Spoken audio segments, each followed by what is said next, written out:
Good evening. So, according to this gadget, some of you might now be seeing me, which is very strange, really, because I can't see any of you, I'm afraid. And there's an awful lot of bright lights behind me as well, which makes me feel like I'm in a sort of London Palladium kind of environment. But hey ho, that's how we do it round here, isn't it? So, good evening to everybody who's out there and watching this very first, well, for me anyway, very first online quiz, and in particular, raising money for Centrepoint and being organised on behalf of and with help from the Co-operative Bank. So, before we dive into things, I wanted to say a couple of thank yous. So, first of all, to my production team, Jem and Chris, they've helped me with the technology, they've helped me make this happen, and they've given me the support to get this together. And hopefully, it's working, and you people out there are all seeing this strange image on the screen, talking at you. And well, I'm just talking at a blank screen for me, of course, so it's a bit strange. I also want to thank Charlotte Irwin at the bank, who, first of all, it was her who phoned me and made this crazy idea of, well, we can't do our normal bank quiz at the pub in Manchester, so why don't you instead have a go at doing it virtually? And of course, always one for a challenge. I just went, yeah, that'll be fine. And here we are. So I'm sort of reading a script, because if I don't read something, I'll either forget to mention somebody I need to, or I'll just make a mistake somewhere. So, as I said, we are here to raise money. I will be promoting as much as I can the link, but it's a Just Giving page, and it is, if you search for Bank Quiz Night, you'll find it. Now, I've done this very sophisticated video in video situation. Look at that. How's that? Now, hopefully you can read that. That's the page.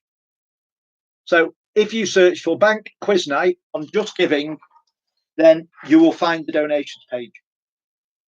And please, if you can, give whatever you can afford.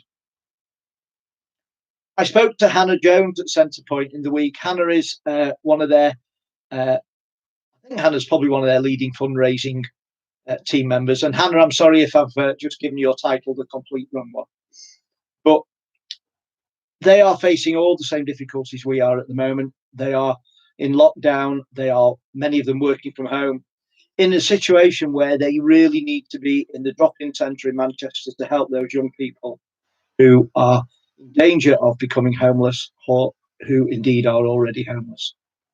So they're fighting that fight for everybody out there who needs their help. And I asked Hannah if she would just send me a few words that I could read to you all before we start the quiz. So if you will bear with me, I'm just going to read a short statement from Hannah that hopefully just explains a little bit about why we're all here tonight. And I'm going to read straight from my piece of paper, so apologies for that. But Hannah says, like all businesses, families, and individuals, this pandemic has given Centrepoint a host of new challenges to face. Young people living in our hostels are feeling isolated and worried. Our helpline has heard from a significant number of young people who have been made homeless because of the pandemic. And we're facing a £2 million shortfall in income. So we want to say a huge thanks to you all for taking time to support us through this quiz. Have a fantastic evening, and I look forward to seeing you in person for the next one. So thank you very much for that, Hannah. If you can spare some money, please do. They do amazing work in Manchester and all over the country. They spend so much time working with young homeless and people who are in danger of becoming homeless. And it's at a time when we're all facing this dreadful crisis of the pandemic as well. So a little bit about the quiz. If it works, I don't know why it won't, If it works, basically, you just need some pencils and paper. And if you're organised, you'll already have those on the table or on your chair or whatever you're doing. We do not have any technology that I know about today that will let us do any kind of scoring, answering system where you tell me what you got, etc. We might do that next time, who knows? Instead, it's just for fun. However, I'm sure you're going to be having lots of rivalry within your living rooms, within your families, among your friends. Whatever you do, that's great. But it's just for fun. I'm going to read some questions out. Hopefully, they won't be impossible. I'm hoping not. We've tried to make them middle of the road, and then I occasionally throw one in just to be naughty, as you perhaps know. Those of you who know me will know that I can be a little bit weird in my question thought. The Just Giving page allows you to make a few comments. If you want to comment on how wonderfully you've done or you're going to do, or how you're going to beat that family down the road, that's fine by me. Just please keep it clean. What I will do is I'll read the question, I'll pause for a few moments, I'll read the question again, just in case people don't catch it or the sound stutters or all those funny things that can happen. You can then write down your answer, and at the end of each round, what I'll do is I'll do a fast recap of each question. Because certainly my experience, having done the quizzes a few times for the bank and for other places, is when we get to the end of a round, people then go things like, could you tell us question 4 again, please? So as I can't hear you shouting, I want question 4 again, then I'll read through them all quickly, one last time. We'll then pause for a few minutes while you think about those answers that you still can't find. And then we'll go through the answers for that round. That way each round is complete before we start the next one. 2 reasons for that. 1, keeps us focused on the bit we're on. And 2, I've got no idea how far we're going to get before either we all get fed up or we get to 9 o'clock and we just have to call it quits.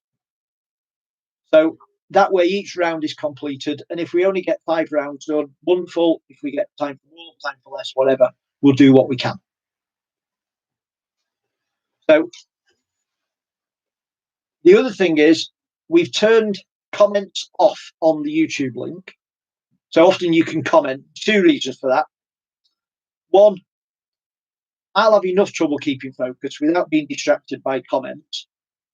2, stops people telling everyone else the answer. You can put comment on the Just Giving page. Obviously, that's a cheat, really, but it means that we get you to donate, doesn't it? But that's nice. Now, I also want to recognise those of you who are supporting us. Because at the end of the day, I just sit here and I could read these questions to an empty room, couldn't I? But instead, what I want to do is to recognise those people who are actively supporting us and have put their names onto the Just Giving page. If you've not put your name and you've donated, 1,000 thanks anyway. We are absolutely grateful for every penny that you have given us. You know what? Charlotte set up the Just Giving page for us. And if you've used Just Giving, you put a target in, you sort of go, what do we think we might raise? And I would love to think that we're going to rival Captain Tom, but I've got a feeling that that might be just a little further away from us than today. But Charlotte put in a target of £500 for us to raise. Before the quiz began, we'd already blown that target out of the water. So I've got a second screen at the side of me, so I can sort of keep an eye on what's going on. And a bit like a telethon, I can tell you what's happening. Before I do that, though, what I want to do is just call out a few of our early donors and say thank you. So I have to lean forward because my eyes are rubbish. So thank you to Anthony O'Philly. Thank you to Maria Kearns. Thank you to lots of anonymous Chris Greenway. Thank you to Paul Bladen. Thank you to Robin Mell. Thank you to Caroline Levitt, Dan Chadwick, Jason Stiff, Jane, James Keatley, Chris Gray, Will Patterson, Vicky Giles. Now, lots of people didn't put the name, and that's fine. You don't have to put your name. Thank you to you anyway. Now, when I refresh this total, let's see. Wow. So we've already blown £1,000. Tremendous, absolutely tremendous. We haven't even asked a question yet. So thank you also to, I'm just finding where I got up to, you see. Chris Wilkin, Marilla Stedman, Bag. So thank you to all of you so far. Thank you, thank you, thank you. So let's do some questions and then we'll do a bit more shout out afterwards. So round one, I'm going to take a sip of my drink. By the way, cheers to everybody, whether you're drinking orange juice, water, milk, tea, or a drop of alcohol. Your very good health in these troubled and tricky times.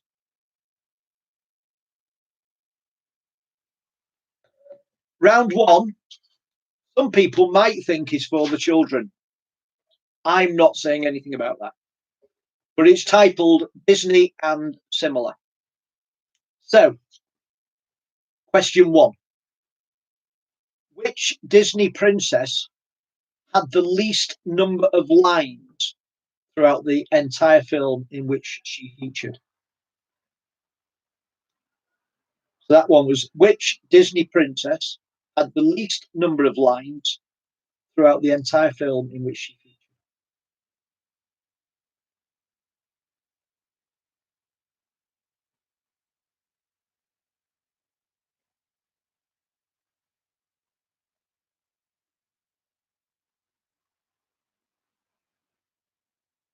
Question two. What was the name of Marlin's wife in the movie Finding Nemo? So, what was the name of Marlin's wife in the movie Finding Nemo?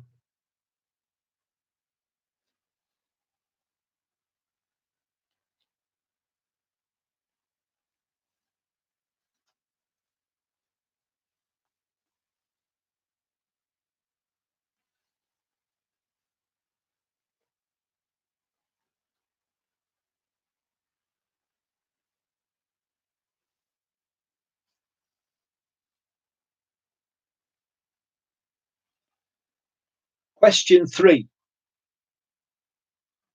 In Monsters Inc., there is nothing more deadly or toxic than what?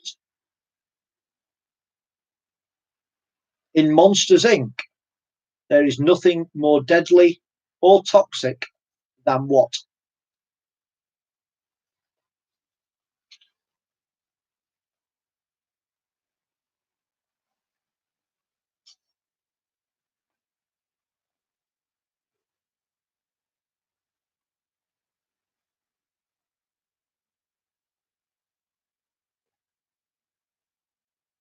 It's normally at this stage in the quiz that you start to hear the bickering begin. Teams begin to disagree on the right answer. So it's really quite strange because all I can hear is the hiss of the fan of the laptop I'm using. And that's about it. So I hope you're not bickering, by the way, and that you're enjoying yourselves instead, smiling a lot, and then arguing just occasionally. Question four. The character Bert, played by which actor in the film Mary Poppins?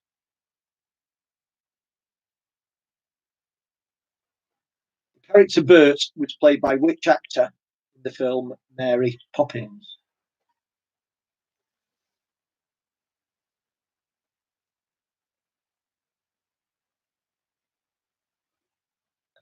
I don't think you need a clue yet, so I won't give you a clue. And if you're shouting, give us a clue. Not yet. So I think you should know that one, really, shouldn't you? Well, if you're as old as me, you might. Question five. In the Jungle Book, what type of animal was Car? So in the Jungle Book, what type of animal was car.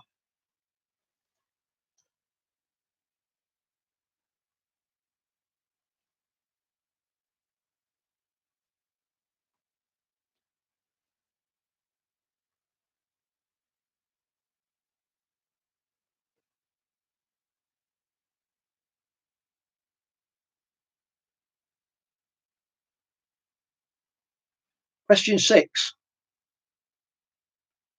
Which actor provides the voice of Woody in the movie Toy Story?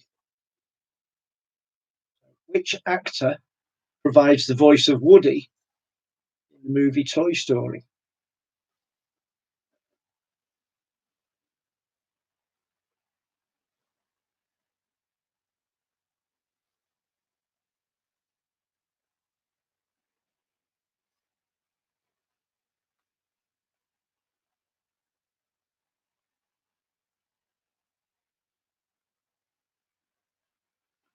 Question 7. In the 1992 film Aladdin, that's the animated one, Robin Williams played the voice of the genie. For some reason that I don't really understand, they decided to remake the film in 2019. Nothing wrong with the original for me, but there we go. But most importantly, who was it who played the voice of the genie in the 2019 remake? So in the 1992 film Aladdin, Robin Williams played the voice of the genie. Who took over that role in the 2019 remake?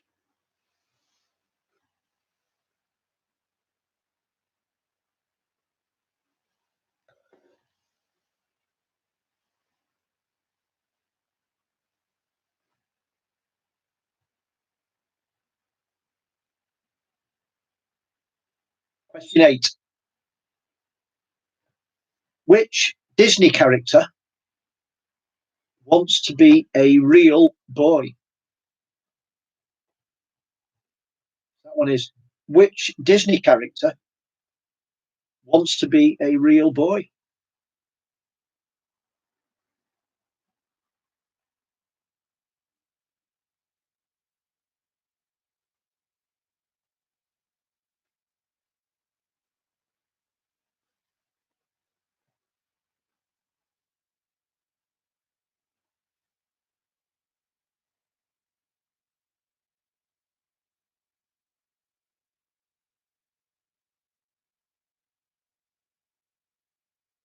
Question 9. In the film Beauty and the Beast, what is Beauty's real name?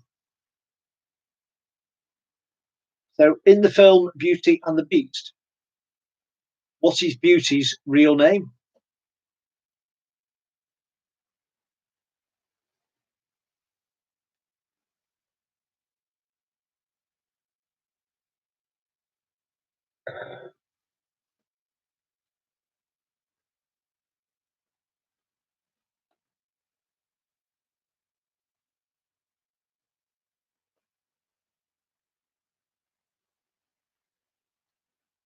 And question 10. Walt Disney's character Pluto is what kind of animal? Or I could have said, what kind of animal is Walt Disney character Pluto? Either way, I still want to know what kind of animal.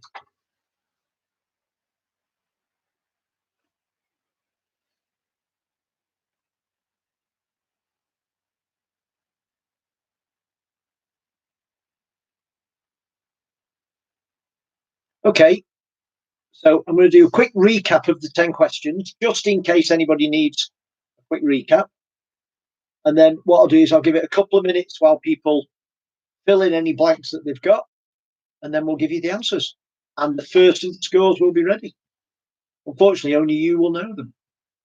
You can, of course, write to me and tell me your scores if you want, but I don't really have the time to read all those emails at the moment. But more than happy if you want. So, question 1 was, which Disney princess had the least number of lines throughout the entire film in which she features. Question 2 was, what was the name of Marlin's wife in the movie Finding Nemo? Question 3 was, in Monsters, Inc., there is nothing more deadly or toxic than what? Question 4, the character Bert was played by which actor in Mary Poppins? Question 5, in the Jungle Book, what type of animal was Car? Question 6, which actor provides the voice of Woody in Toy Story? Question 7, in the 1992 Aladdin film, Robin Williams played the genie. Who took over that role in the 2019 remake? Question 8, which Disney character wants to be a real boy? Question 9, in Beauty and the Beast, what is Beauty's real name? And question 10, Walt Disney's Pluto is what kind of animal? So we're just going to give you a couple of minutes to complete those answers, and then I'll give you the answers for that round. And also, of course, I'll tell you if there's any special scoring system in place, just in case there's bonus points to be had. There aren't in this one, by the way. Well, there is actually. There's probably one.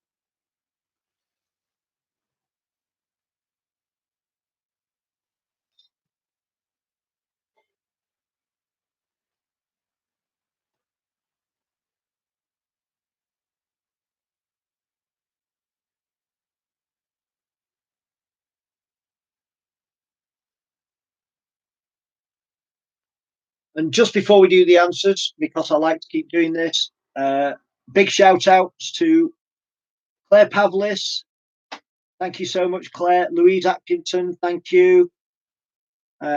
Ian Wilson and the legendary Carol Roberts, thank you. They're loving my hair, by the way. Can't see why you wouldn't, of course, you know. Steph Deakin, thank you. Fiona Ferguson, thank you. Nice to see you here, Fiona. Brad Rhodes, thank you very much. Mel Foy and all the Foy family, thank you as well. And Simon Reed, thank you. And would you believe our target at the moment, or more correctly, our money raised at the moment is £1,187, which is absolutely fabulous. Thank you, thank you, thank you. So let's give you some answers to round one. Which Disney princess didn't really have many lines in her film? The answer is Aurora. I can't say it. From the film Sleeping Beauty. See, I told you I couldn't speak. From the film Sleeping Beauty. And I guess if anybody wants to show off and said that she only had 18 lines in the whole film, I guess it's to do with that sleeping thing that she was doing, of course. But she only had 18 lines, so you can have a bonus point if you put that down. What was the name of Marlin's wife in Finding Nemo? That's Coral. In Monsters, Inc., what's more deadly or toxic than? Well, it's a human child. The character Bert was played by which actor in Mary Poppins? Very marvellous Dick Van Dyke played Bert. Bert, of course, was a chimney sweep who sang us some wonderful songs that I'm not going to sing today for you. Always very entertaining. And in the Jungle Book, Car was a snake. A sort of a bad guy, really. Did that hypnotizing thing, didn't he? You know. Which actor provides the voice of Woody in Toy Story? Mr. Tom Hanks. Very fine actor. Well, he did Woody for us. And the man who had to fill Robin Williams' marvellous shoes of being the genie was the equally marvellous Will Smith. I haven't seen the remake, by the way, but I'm told it is a fabulous version. I just do question why we keep making remakes instead of doing new. But that's just me being me. Who wants to be a real boy? Pinocchio does. And in Beauty and the Beast, Beauty, well, her real name is Belle. I don't have a surname. Maybe that was it. Maybe it was just Belle. So if you know the surname, you can give yourself a bonus point, but I don't know what it is. And last but not least in this round, Pluto was a dog. So you could have scored, well, with my sneaky bonus point, you could have scored 12 points. You might have scored 11, but I think 10 out of 10 would be brilliant. So that's the end of round one. That's how Disney and similar. Round two is music. Now, originally, I had this idea that I would try and get really clever and play some music for you to play, guess the tune or guess the intro or whatever it would be. Well, a nightmare. First of all, legally not allowed to. So that would have been a bit of an issue. We don't want to do those kind of things. Even if we'd got over that one, technologically, absolute nightmare. We've tried 3 or 4 different ways to play some music. I was going to sort of play music as like a sort of background or an interval or anything. Can't make it work. Luckily, I've got some questions instead. So, and these have all got some, well, I call them interesting facts. I'm not absolutely sure about that really, but I think all things are interesting. So there we go. And you're going to get them as well. That is the perk. You get to hear the stuff that I think is interesting. And at this point, I'll see the number of people watching go down rapidly. Hopefully not, of course. So, and I've numbered the questions continuously. So this is question 11. Question 11. Which artist, sadly no longer with us, dedicated a whole album to the Caped Crusader in 1989? So which artist, no longer with us, dedicated a whole album to the Caped Crusader in 1989?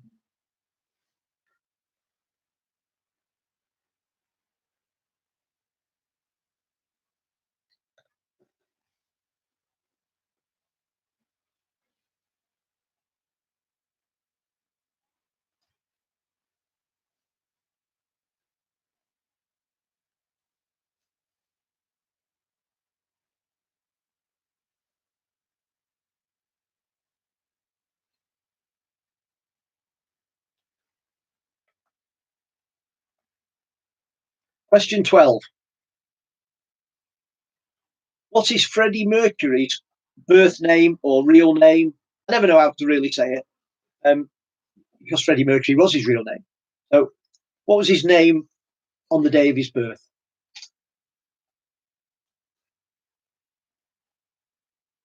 So, what is Freddie Mercury's birth name? That's question 12.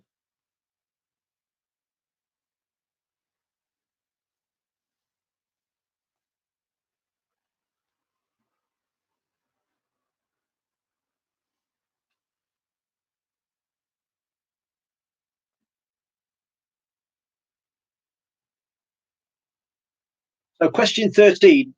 So, it's around this time of year that we would be enjoying the run up to, or even we would be watching the final of the Eurovision Song Contest. One of those hotly awaited events every year, when the fine quality of the acts and the music that's played and the non-political stance of all the countries involved makes it an entertainment spectacle held in awe by everybody, or something like that anyway. However, of course, because of COVID-19 and the pandemic and all the difficulties that we fully understand, that contest isn't being held this year. But my question is, since it began, how many times has the UK hosted the Eurovision Song Contest? And There is a bonus point here if you actually know how many different cities were the hosts in those times when it was hosted. I'm hoping that makes a bit of sense anyway. So, how many times has the UK hosted the Eurovision Song Contest? And bonus point if you know how many different cities have been involved.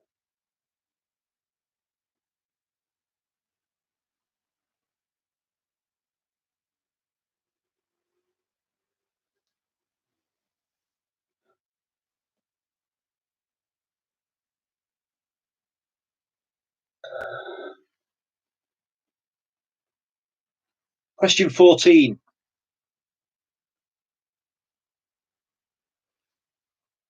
Who was the oldest person to have a UK chart success? And how old were they? So that question is, who was the oldest person to have a UK chart success? And how old were they?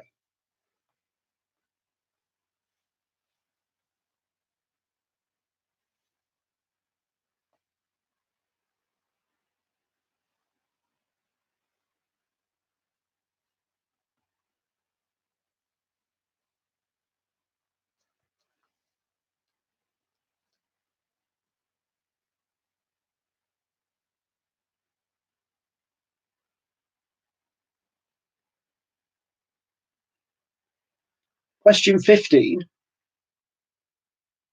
Who won the very first X Factor? I can tell you it was in 2004. What was the name of the person, group, artist, whatever, that won it?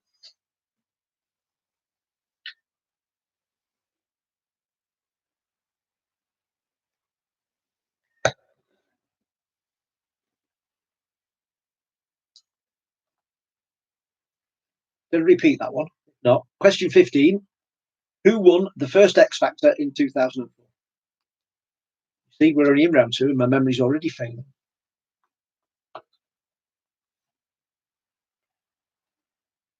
Question 16.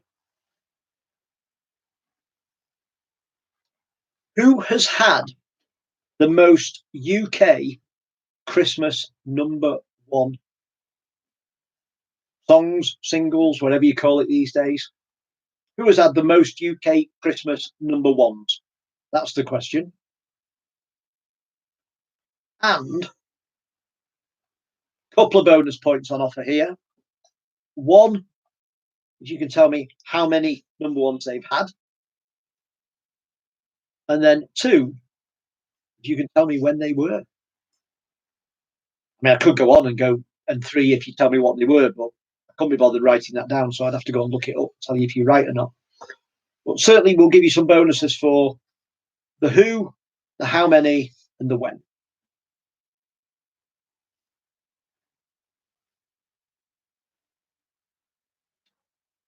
And for some reason, I decided to stay on a Christmas song theme. I quite like Christmas songs. There's something about them, and I mourn the fact that we don't seem to get Christmas songs like we used to. I know it's me showing my age, but they did used to make some great Christmas songs. They also made some rubbish ones, by the way, but they were always great fun. And most of the ones we hear today are the ones that were made many years ago. And they perhaps should bring that back, and maybe we could have more fun. Perhaps I could sing you one. No. Anyway, question 17. Can you name the song and artist of any Christmas #1 in the last 5 years? Now, the reason I asked that, of course, is because I know I can't, and I just wondered if you could. So, name the song and artist of any Christmas #1 in the last 5 years. So that's 2015 through to 2019. Do we give bonuses if you show off and get them all? Well, we might do. I'll decide when I tell you the answers in a little while.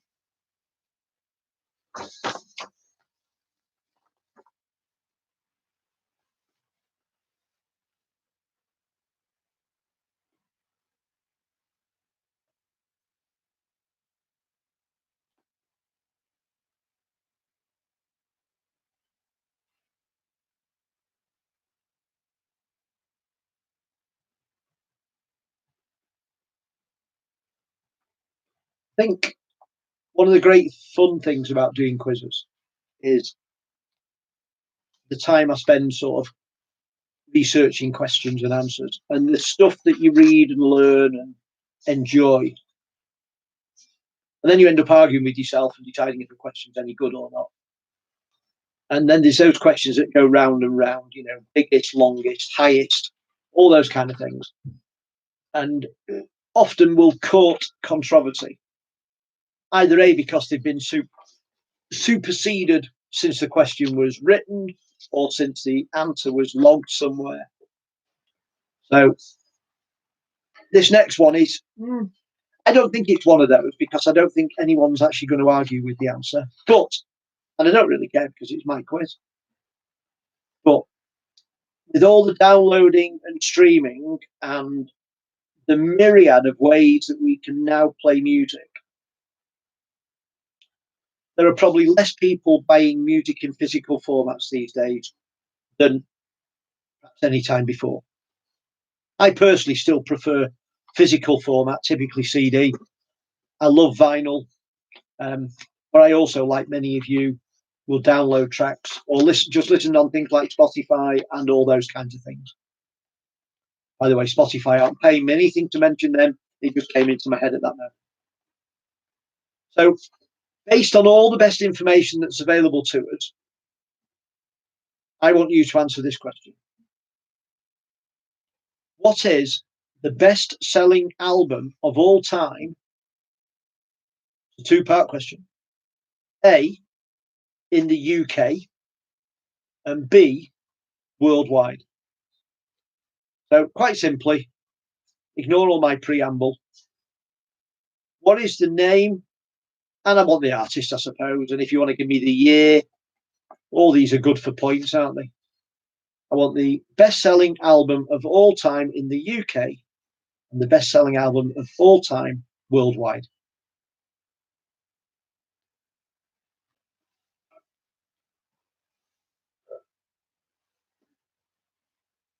Nice gin and tonic, this, by the way. My production team made it for me earlier.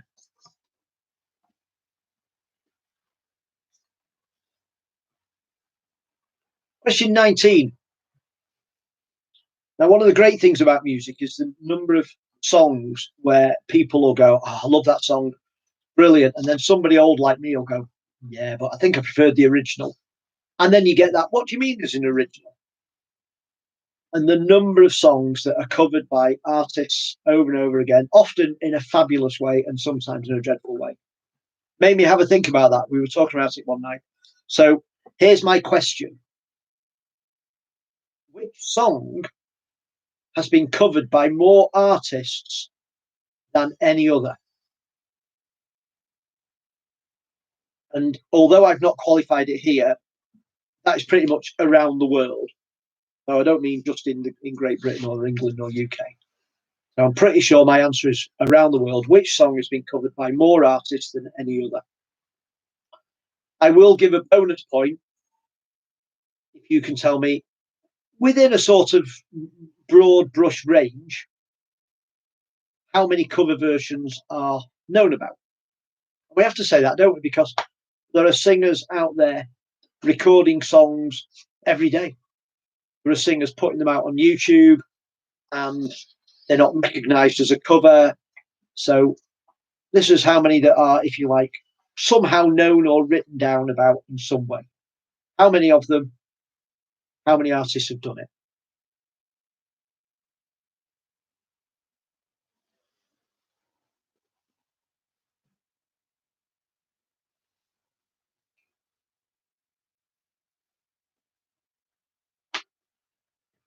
Question 20. This is one of my unfair questions, by the way. But life's like that. And it's not unfair, it's just different. Name a song which is particularly suited to your or our current circumstances. There you go. Simple as that. Name a song which is particularly suited to our current circumstances or your current circumstances.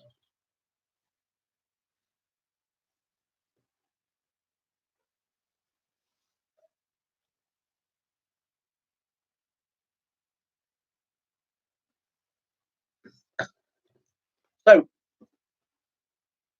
as we did with round one, I'm going to do a really fast recap and then give you 2 minutes or so. And during that 2 minutes, I'll do a shout out for anybody that's on our page of wonderfulness. And I'll then give you the answers. So, round two, music. Question 11. Which artist, no longer with us, dedicated a whole album to the Cape Crusader in 1989? Question 12.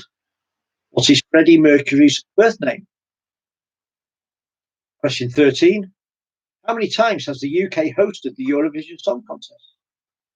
Bonuses if you know how many cities were involved or have been involved. Question 14. Who was the oldest person to have a UK chart success? How old were they? Question 15. Who won the X Factor in 2004? That was the first X Factor, of course. I did mention that last time. Question 16. Who has had the most UK Christmas number ones?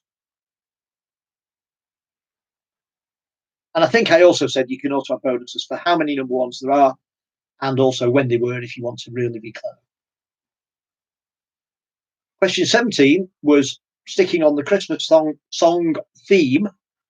Difficult to say that. Name the song and artist of any Christmas number one in the last 5 years. So that's any Christmas number one, 2015 to 2019. And obviously, if you get all five, well, you might have to debate with your team whether you're going to be allowed bonus points or not. I'd probably give you a bonus or two, but it might be seen as showing off a little bit as well. We don't want that, really. Question 18 was the name of the best-selling album of all time in A, the UK, and B, worldwide. And I think I might, did I say I'll give you a bonus for the year? If I didn't, I'll probably give you a bonus for the years that they were declared the best-selling or the year they came out. Typically, you don't become a bestseller till sometime after because, of course, it takes time to sell things, doesn't it? Question 19 was which song has been covered by more artists than any other, and there was a bonus there for the number of cover versions that we know about. And question 20 was name a song which is particularly suited to your or our current circumstances.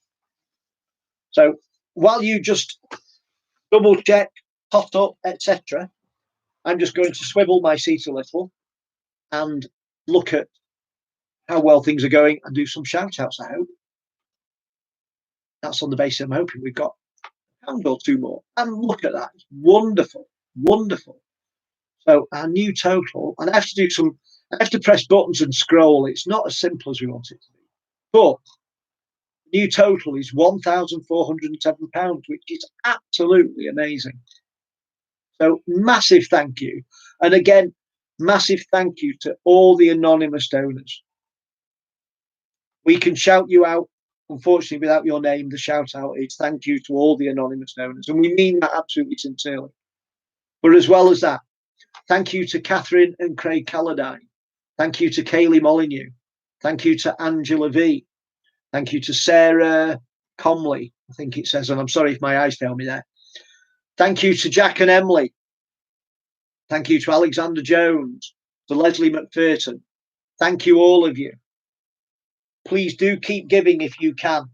It really will make a difference. And I know that if Hannah was able to talk to you, and I'm hoping Hannah's out there at the moment fighting these questions like everyone else, I know that Hannah would be able to tell you what a difference this money is going to make. It really is, guys. The bank, I'm very proud to work for a bank that supports such charities as Centrepoint, who do so much good work in Manchester and at a time when that good work is needed more than ever. So if you are able to spare a quid or two, please do. Right. I'll give you some answers to round two. So question 11, which artist, no longer with us, dedicated a whole album to the Cape Crusader in 1989? Well, of course, I guess you had to know what the Cape Crusader was. I was being a bit sneaky there, wasn't I, really? Of course, the Cape Crusader is Batman. And in 1989, 20th of June to be exact, Prince released his album, Batman. Why? Well, because Warner Brothers asked him to write the soundtrack to their film, Batman, that was released that year. And did you know the album was #1 on the Billboard 200 chart for 6 consecutive weeks? And, well, of course, just in case you sat there thinking, why the heck's he wearing a frilly blouse and a funny shirt, a funny blue cloudy jacket? Well, because yesterday was the 4th anniversary of Prince's death. Far too young, taken from us far too early, and a very, very talented man. And if you've not listened to his music, have a go. Pretty good, really, I think. Me again, into what do I know? So you get a point for saying Prince. What is Freddie Mercury's birth name? It's Farouk Bulsara. Now, spelling could be a challenge there. So if you're arguing among yourselves, anything that looks like Farouk Bulsara, that'd get a point in my book. He changed it legally to Freddie Mercury in 1970 when Queen was formed. So from 1970 onwards, he was Freddie Mercury for real. And I love this next question. I've used it before just because it's full of random facts. But how many times has the UK hosted the Eurovision Song Contest? And then the bonus point bit. Well, before I tell you the answer, you may have thought, well, the way it works is if you win the contest, you then get to host it the year after. That's right, you do. That's how it works. But unfortunately, some countries that win often couldn't afford to then host the competition. And because we're really, really nice people, we offered to do it for them. So although the UK hasn't won it that often, we've actually hosted it 8 times. And we've used 5 different cities to do so. Mainly London. But just because I love telling you this stuff, London in 1960, London in 63, London in 68, Edinburgh in 72, Brighton in 74, London in 1977, Harrogate in 82, and Birmingham in 98.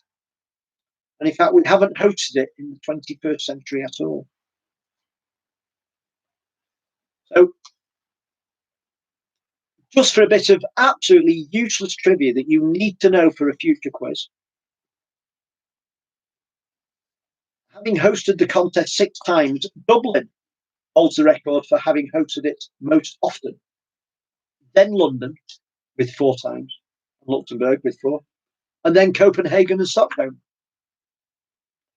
And who knows, my very beautiful goddaughter might be playing this quiz, and she's in Stockholm at the moment. So there you go.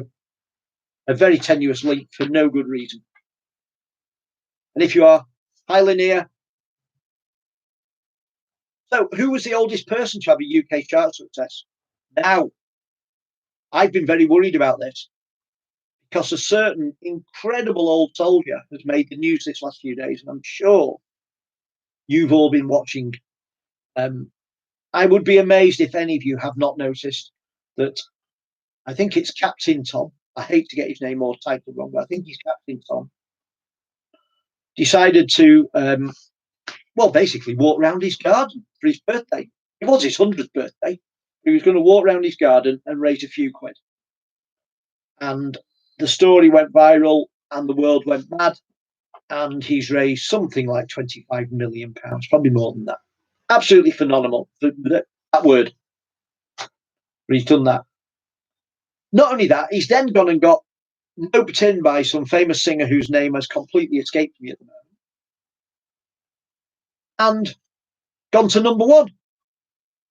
So you might have put Captain Tom.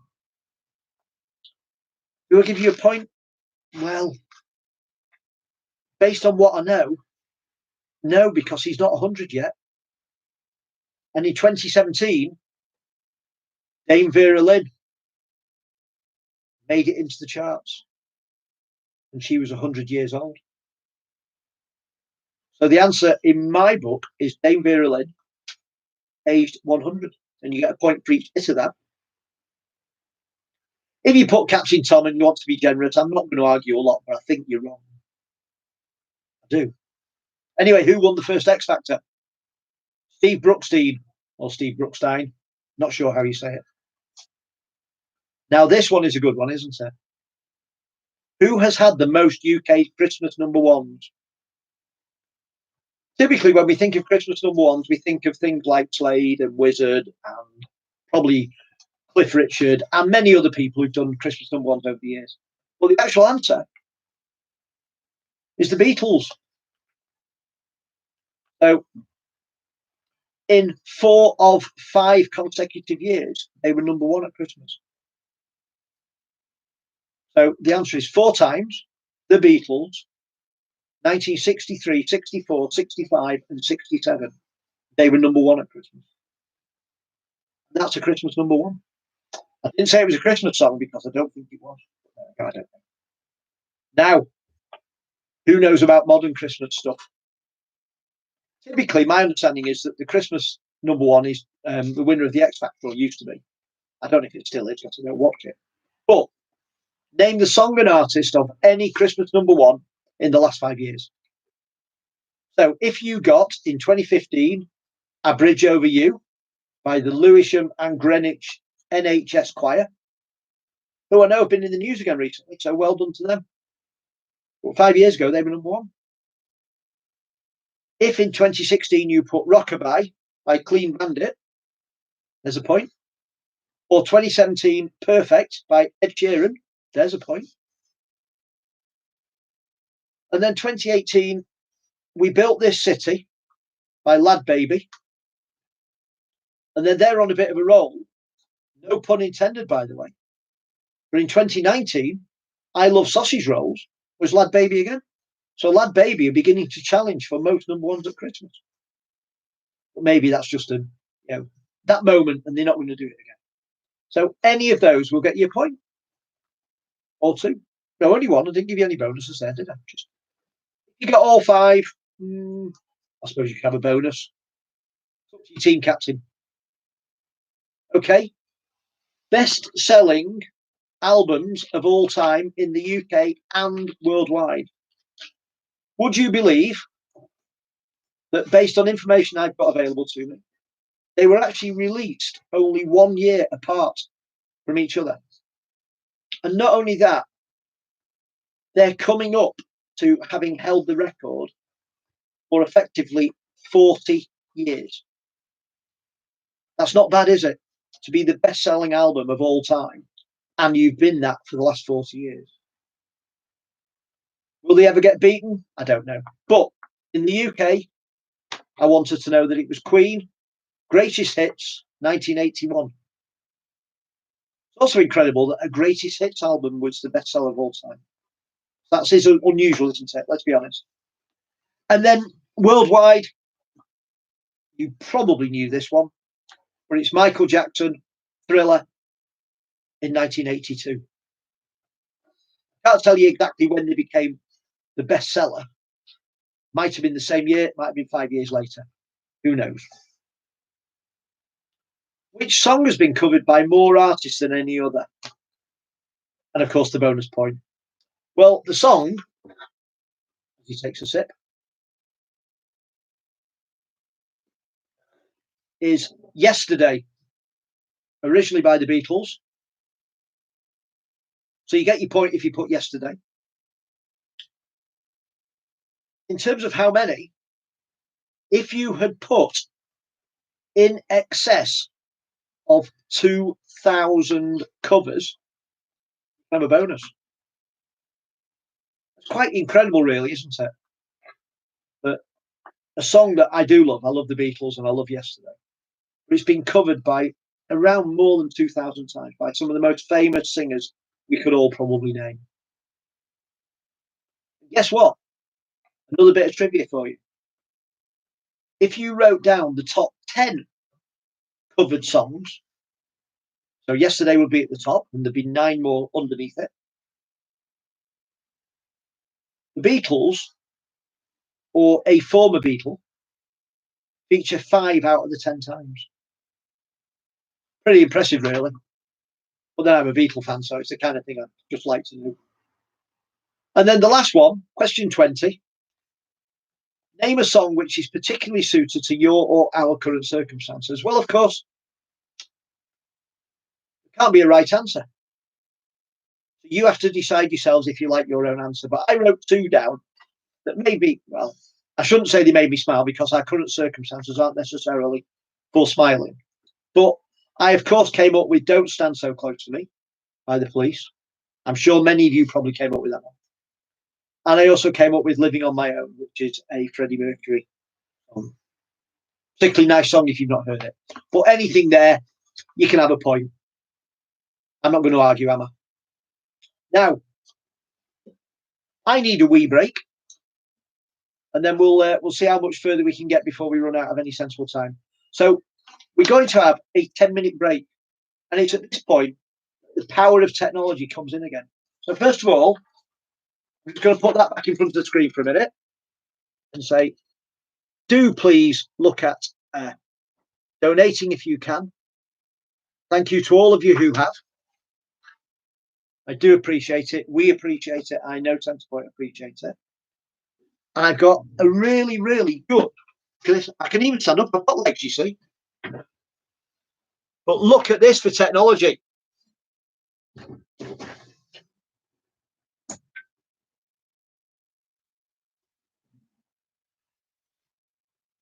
Look at that. We don't pay anything for anything here. That's our break technology. I'm going to be back in no worse than 10 minutes. I'm going to replenish my glass, nip to the loo, gives you a chance to nip out, get food, do what you need to do, and I'll be back in that short time. Thank you, everybody.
That's already.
So we're back.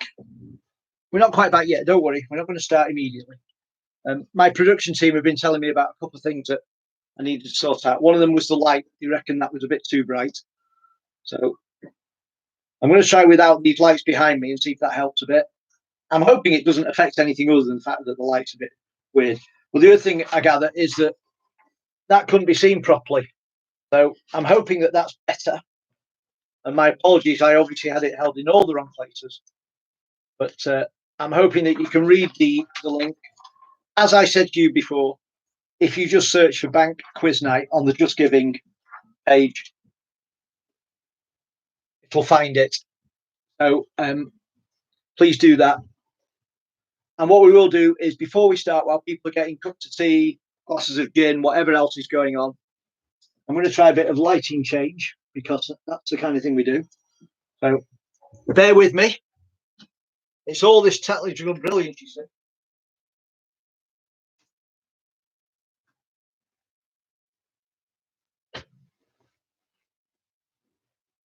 I mean, how's that? Look, you know, I don't know if that's better or not. All I can see is me in a room with a black thing behind me. Well, hopefully it's a bit clearer for you guys. As long as I can read my bits of paper, I guess that's what matters. I'm also aware that we're eating into our time, but that's no surprise. A, I waffle. B, I'm never sure if I need to give you more time to answer your questions or if I can speed up a little. So I'm going to try and speed up a little. And I'm hoping you can keep up. And apologies, because without that feedback that would help, it's hard to know. Well, hopefully you're enjoying it. Hopefully we're making each other smile a little bit. And let me just do, while we're waiting on people being ready and me being ready, I'm just going to do a check on our total and see how we're doing. So wonderful, wonderful, wonderful. We're now at just short of £1,700, which is absolutely fabulous. And let me give you a couple of shout outs. Here we go. So big thank you to Fred Sharp. Thank you to Simon and Rachel. Thank you to Claire Williams, to Julie Comer, to Abby Gillespie. Thank you to Karen Davidson, sorry. Thank you to Martin Summerfield. So thank you all. And again, lots of anonymous donators or donors. That's probably the right word, isn't it? So thank you, everybody. That is a fabulous total. Really, really good. Excellent work from everyone. And thank you so much to you all. So if you're okay, we're going to crack on. Will we get 5 rounds done? No, because I'd end up keeping you all out of your bed too long. But we might get 4 done and we'll learn from it. And I do welcome your feedback. Those of you who know me or know someone who knows me, do send feedback, please. I was joking earlier. I need to know how it worked. You know, maybe I could read the thing quicker. Maybe it didn't work. Whatever it is, that's fine, because we are looking at doing this again. we need to keep together in these times. We need to stay, remembering each other, remembering those people who are perhaps alone. Give them a call, give them a quick text message just saying, hi, hope you're doing okay. You don't have to write them a story. It really makes a difference when you get a message from somebody just saying, hi there. So do think about that when you've got a moment. Right, let's crack on. Round 3. I know a lot of people don't like this, do they? But we've got to do a sport round. So we're doing a sport round. Round 3 is sport. Question 21. Which team scored the most goals? Sorry, I've got an itch. In the 2018 Men's Football World Cup. Which team scored the most goals in the Men's Football World Cup in 2018?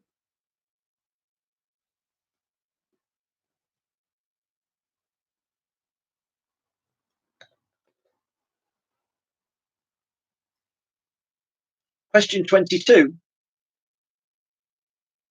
In which city was the 2018 Ryder Cup held? That's the golf thing, by the way, in case if it helps you at all. In the suburb of which city was the 2018 Ryder Cup held?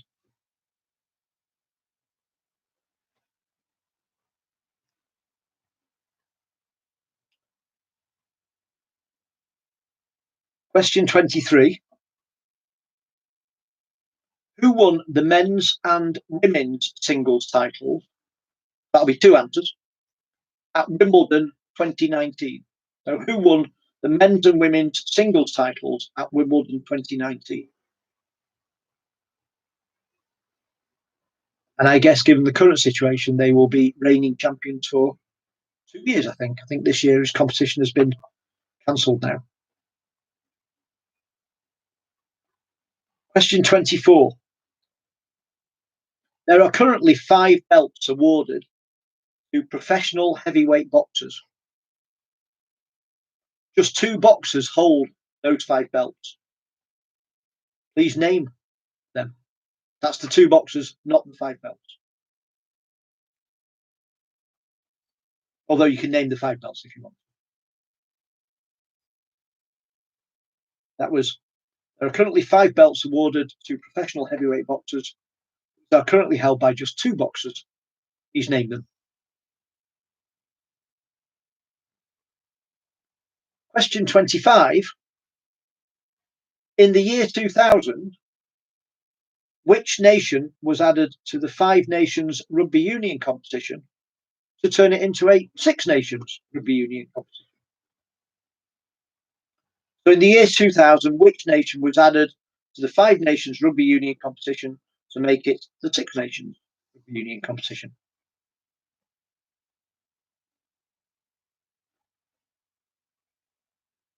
Question 26. The men's FA Cup final was first held in 1872 and has been cancelled on a few occasions, including perhaps this year. But what I want to know is how many different venues have hosted the final over all those years? And then I will award bonus points if you can name them. So, how many different venues have hosted the men's FA Cup final? Not any replays, by the way, just the final itself. So how many have hosted the men's FA Cup final since it was first held in 1872? Question 27. Which team won the 2018-19 Women's FA Cup final? Which team won the 2018-19 Women's FA Cup final?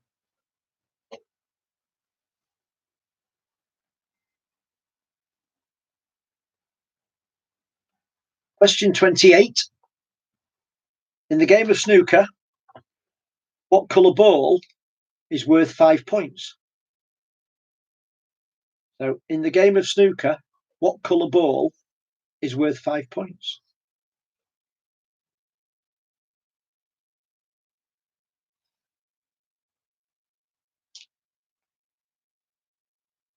Question 29. Which one of these sports has never been competed in the Olympics? The 4 sports I'm going to give you, one of them has not been competed for in the Olympics. Those are football, squash, tug of war, and solo synchronized swimming. Which one of football, squash, tug of war, solo synchronized swimming has not been competed in the Olympics? And question 30, which 2 positions in netball are allowed to score? Which 2 positions in netball are allowed to score?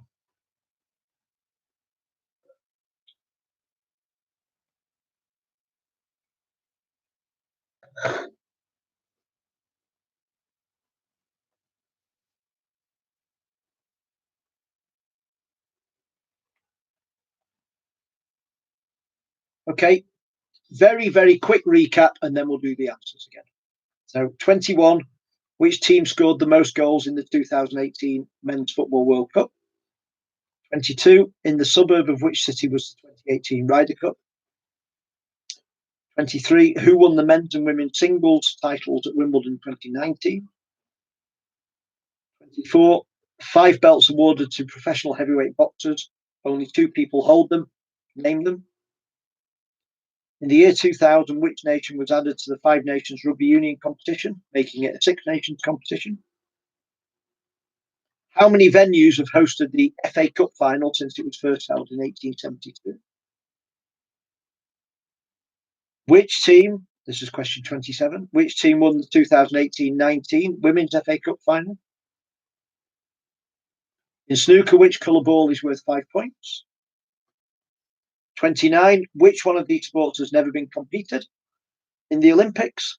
Football, squash, tug of war, solo synchronized swimming. And question 30, which 2 positions in netball are allowed to score? So let's do some answers. The team that scored the most goals in the 2018 Men's Football World Cup was Belgium.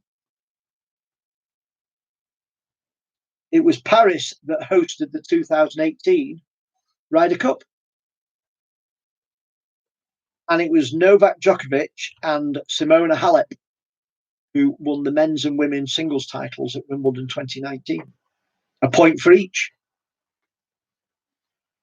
The 5 belts awarded to the professional boxers, well, we're very lucky that both of them are UK fighters or GB fighters. Anthony Joshua holds 3 belts and Tyson Fury holds 2. Anthony Joshua holds the WBO, the WBA and the IBF. Tyson Fury holds the WBC and the ring. I don't think that's changed since I got the detail. Well, if something has changed in the last short while and you think it's different, I'll give you the point. I don't think it has. The country that was added to the 5 nations to make it 6 was Italy. I did like this question. The Men's FA Cup final, first held in 1872, and in just over 150 years, it's been staged at 10 venues. I'll very quickly tell you which they are, some of which you've probably never heard of. I hadn't until I researched it a little. So Pennington Oval, Lily Bridge, Fallowfield Stadium, Goodison Park, Crystal Palace, Old Trafford, Stamford Bridge, Wembley Stadium, the old one, Millennium Stadium, and Wembley Stadium, the new one. So 10 venues in 150 years. The team that won the 2018-19 Women's FA Cup final was Manchester City. It was their second appearance at the final and their second victory. So 100% record at the moment in the final. In snooker, it's the blue ball that's worth 5 points. Which of those sports has never been competed at the Olympics? It's squash. All the others have at some time or other been competed for at the Olympic Games. And the 2 positions in netball that are allowed to score are the goal shooter and the goal attack. I didn't know that, but I knew you couldn't all score. So that's the end of the sports round. now got the round that we like to call general knowledge, which of course it's only general knowledge if you generally know it. Otherwise, it's just specific knowledge. Well, this is round 4. And we'll get cracking on this one. Oh, no, we won't. No, we won't. We will, of course, just check how our things are going, just in case we've had another surge. We have. We're now just short of £1,800. So wonderful, wonderful, wonderful. Let me give a couple of shout outs. So, Leslie loves my suit. You might have noticed it's changed colour, of course, but Leslie loves the suit. Thank you, Leslie, and thank you for your donation. P&C, thank you to you. Steve McBrin, Sharon Bricklebank, Queen of Data, Miss Carol Roberts. Carol. More anonymous donors, thank you so much for your donations. Phil Hilton and Jill Miller, thank you for that. And Mel Monington. So thank you, all of you. We're now at £1,792, which is absolutely marvellous. Thank you, thank you, thank you. Okay, round 4, general knowledge. Question 31. Cheese is made in many different countries, including many, many different flavours here in England. But in the league table of cheesemakers, we're only number 4. France and Switzerland are numbers 1 and 2. So all I want to know is, which country is third in the list of cheese-making countries? So, question 31. Which country is the third highest producer of cheese in the list of cheese-producing nations, following France and Switzerland, and above England? Question 32.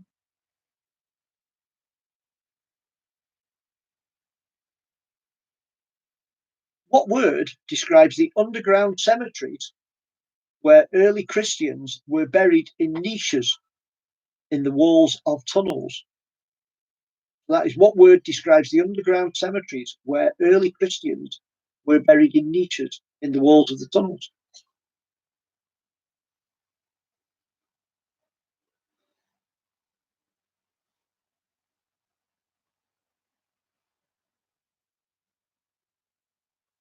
Question 33.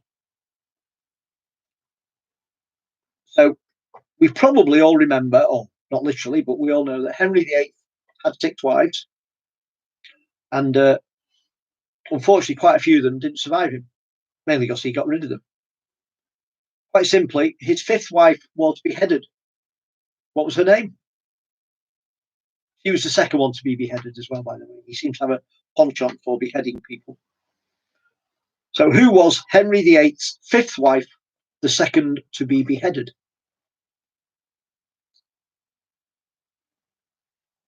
Question 34. Televised in front of millions of people, who did Jack Ruby shoot and kill in 1963?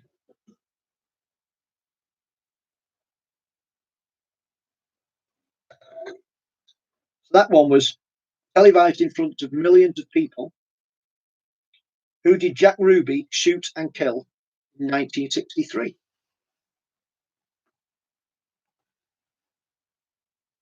Question 37. So the last 4 questions are all about where we are today and, to an extent, why we're here. I'm only saying that now because they've got a much more serious note about them. And at the moment, looking at the time, this will probably be our last round. I think trying to rush a 5th round might be a bit too much. So the last 4 questions are topical and pointed at where we are and why we're here. So question 37 is, what actually does COVID-19 stand for? So what does COVID-19 stand for? That's question 37.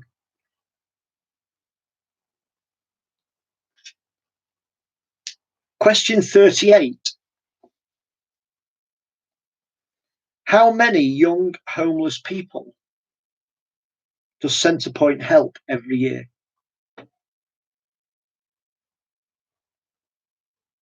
Now, I appreciate that these are questions that you probably don't automatically know the answer to. But I think they bring home why we're doing this tonight.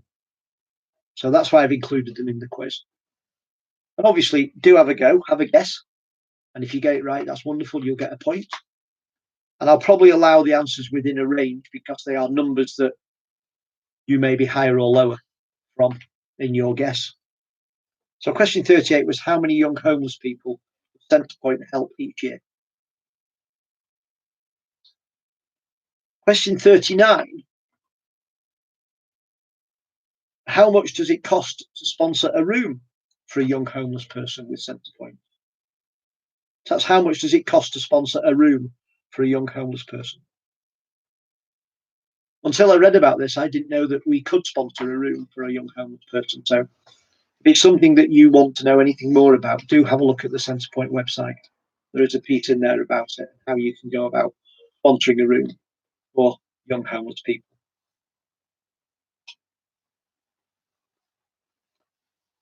And then question 40, and yeah, I'm going to make this our last question, and that way we'll finish pretty much on the time we agreed. And maybe next time I'll speed up and we'll get a fifth round in, but I think we promised to try and finish around 9 to allow people to do other things, not to put your pen down and go, thank God that's over. Question 40. The answer could well be out of date, and it could be out of date because COVID-19 is creating issues and impacts that are happening so fast we can't measure them. But my question is, how many young people are facing homelessness around this time? So based on Centrepoint's own website and all the information they have, what is the current number of young people that are facing homelessness? That was question 40. So that's round 4.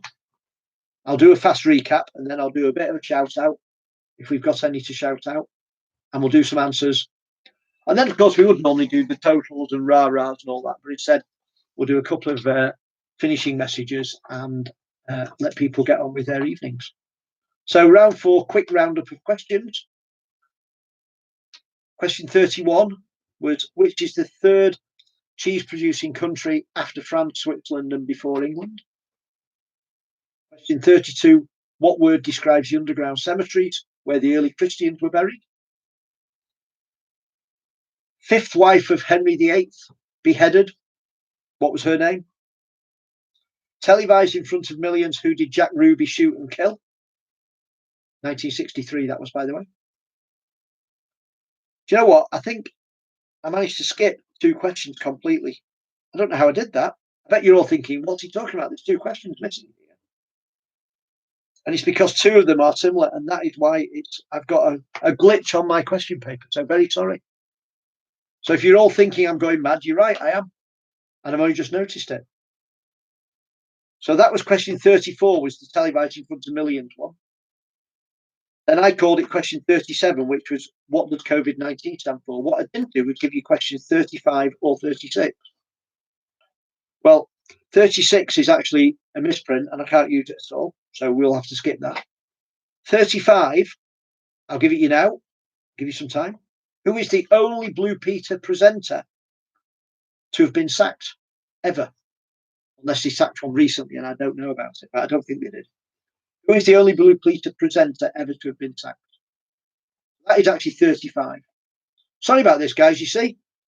We've done so well and suddenly it's all gone to pot. 36 doesn't exist. We'll skip that one completely. 37, thought we would ask a topical question. So what does COVID-19 stand for? 38, how many young homeless people does Centrepoint help each year? How much does it cost to sponsor a room for a young homeless person? And although I'm not sure that this number hasn't changed because of our current circumstances, the question is, how many young people face homelessness at this time? So other than me completely making a shambles of the middle section, that's round 4. Before I give you the answers, let's just have a look and see if we've got anything exciting to tell you. We have our new total. It's a bit like a telethon, but not quite as exciting, and with a better looking presenter. Is £1,835. So with a bit of luck and people who've not yet had a chance to donate and maybe aren't with us yet but might look later on, who knows, we might just top £2,000, which would be absolutely fabulous. But £1,835, and shout out to Debbie Bartland. Thank you, Debbie. And again to the other anonymous donors and commenters and everyone who's put their name and some money into the pot tonight. So let me give you the answers to round 4. The cheese question. Bit of a surprise, but the answer is Netherlands. They are the 3rd cheese producing country in the world. But did you know that none of those 4 are the highest eaters of cheese? That accolade goes to Denmark. And it's rated that they eat over 20. They'll be watching. And that question was especially for Paul, who is a big cheese lover. The word that describes the underground cemeteries is catacombs. So that's the underground cemeteries for Christians. The 5th wife of Henry VIII and the 2nd to be beheaded was Catherine Howard. Jack Ruby shot and killed Lee Harvey Oswald in 1963. And of course, Lee Harvey Oswald was the man who, at the time, was charged with the assassination and was later found guilty of killing President J.F. Kennedy. But at the time he was killed, he was only charged with that crime. And it was Jack Ruby who killed him. What does COVID-19 stand for? Well, you probably guessed, by the way. I mean, you know, the CO bit is from corona, the VI bit is from virus, the D is disease, and then the 19 is actually for 2019, which was the year it was sort of identified or named. It would appear there's lots of coronaviruses out there. It isn't unique, and this is just, well, unfortunately, one of the nasty ones. So COVID-19 is the more scientific name for coronavirus. How many young homeless people does Centrepoint help each year? Well, based on information that we currently have, they help more than 15,000 young homeless people every year. And of course, with your support, with the money we've raised tonight, that's going to help them help a few more. So that's wonderful. To sponsor a room for a young homeless person, so it gives them somewhere to stay, somewhere where they're warm and can feel safe, is about 40 pence a day. Doesn't really sound a lot, does it? But that's something that you can do, something you would like to know more about. As I said earlier, do have a look at the website and see what you might want to contribute or join in with. And then the very last one, which is how many young people are facing homelessness at this time? Well, I'll just read what I wrote because it's probably easier. It is estimated that 110,000 young people face homelessness at any time.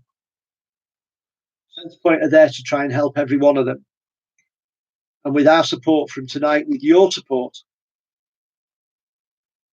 that will make a difference. It will help them help a few more. And there is no doubt that the COVID-19 pandemic and crisis is probably making more people either at risk of or already homeless than was in that number there. So that's probably a really good place to stop. We've just, oh yes, my production team just reminded me. I'm glad they're on the board. You see, I'm glad I've got a production team reminding me of things. I didn't tell you the answer to the Blue Peter question. And I best add it because that could be the winning point, couldn't it? That's Richard Bacon. Richard Bacon is the only Blue Peter presenter to ever have been sacked. Thank you, production team. I'm glad you're on the ball. I'm not. I'm going to go and have my tea in a minute now and maybe have another glass of gin. Thank you to everybody, those people who have supported me getting this ready, for all the lovely comments that I've seen on the donations page. I hope I've made you smile. I hope I've given you a bit of fun. I hope you understand a little bit about what Centrepoint do. I know Centrepoint were hoping to join us tonight. If you're there, absolutely fabulous work you do, guys. We're so pleased to be able to work with you, and we're so proud of what you do. And I hope you enjoy the rest of your evening. I hope everybody enjoys the rest of their evening. And, well, we might do this again. If it was fun and you want me to do another one, let me know. If you think, thank God he's about to say goodbye and I'm never coming back here again, you can let me know that as well. But other than that, just 2 minutes past 9, I'm going to end this and say thank you to everybody for your support. Enjoy your evening. Stay safe and well. Look after each other. And do remember those people that might be on their own and would welcome a quick message, a quick phone call. It really does make a difference. So do keep that in mind, guys. And my thanks to everybody. And until I see you again, good night.